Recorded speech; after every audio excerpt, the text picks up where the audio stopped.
پاکستان کی میری بہن یہاں ذکر کر رہی تھی، کشمیر کا ذکر. پاکستان ابھی نامکمل ہے، پاکستان ابھی نامکمل ہے. یہ اس دن مکمل ہوگا جب مقبوضہ کشمیر آزاد ہوگا اور وہ پاکستان کا جو پورا لفظ ہے مکمل ہوگا. یہ آپ کے بزرگ چودھری رحمت علی فرما گئے، انہیں نے نام دیا، انہیں نے تصور دیا. آج تاریخ گواہ ہے، تاریخ بتا رہی ہے کہ کس نے نام اور کس نے تصور پاکستان کا دیا.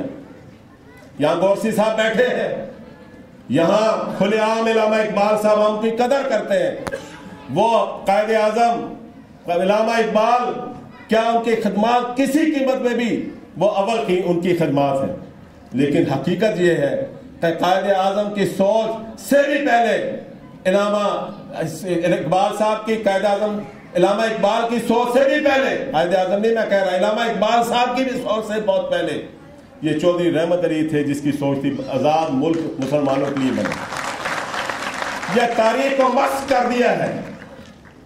آپ کا خون سوچنے والوں میں، آپ کا خون نام دینے والوں میں، اور ہمیں یہ خدا نخواستہ یہ سمجھے کہ یہ گوت، یہ قبیلہ جو ہے، یہ گجر قبیلہ، اس کی کوئی حیثیت نہیں.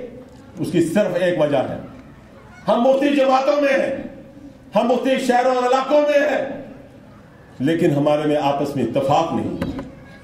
ہم ایک دوسرے سے جلس کرتے ہیں، ہم ایک دوسرے کا ہاتھ نہیں بٹاتے. ہاں سیاست اپنے اپنی جگہ کریں، لیکن محبتوں کو کیوں چھوڑتے ہیں؟ آپ کمرے میں بیٹھ کر جو مرضی کریں ایک دوسرے کے ساتھ. آپ قومی اسمبلی کے فورم پر، آپ سٹیج کے اوپر ایک دوسرے کو کیوں ہیوملیٹ کرتے ہیں، ایک دوسرے کو کیوں نیچے دکھاتے ہیں؟ آج آپ اس چیز کا عہد کر لیں کہ ہم آپس میں کمروں کے اندر جو مرضی کریں، لیکن پبلک کے سامنے ہم نے یہ کام نہیں کرنا. مجھے کوئی فرق نہیں پڑتا، مجھے کوئی فرق نہیں پڑتا کہ مجھے کوئی سردار کہے یا نہ کہے. میں تو ایک ادنا کارکن ہوں، اور میں نے اگلے دن بھی کنونشن سینٹر میں کہا تھا سرداری ملی میرے بزرگوں کی خدمت سے. جس دن میں اس دنیا سے رخصت ہو گیا کچھ نہ کچھ کر اور میں یہ ثابت کر گیا کہ میں سرداری کے حقدار تھا، تو پھر اس دن مجھے سردار کہنا.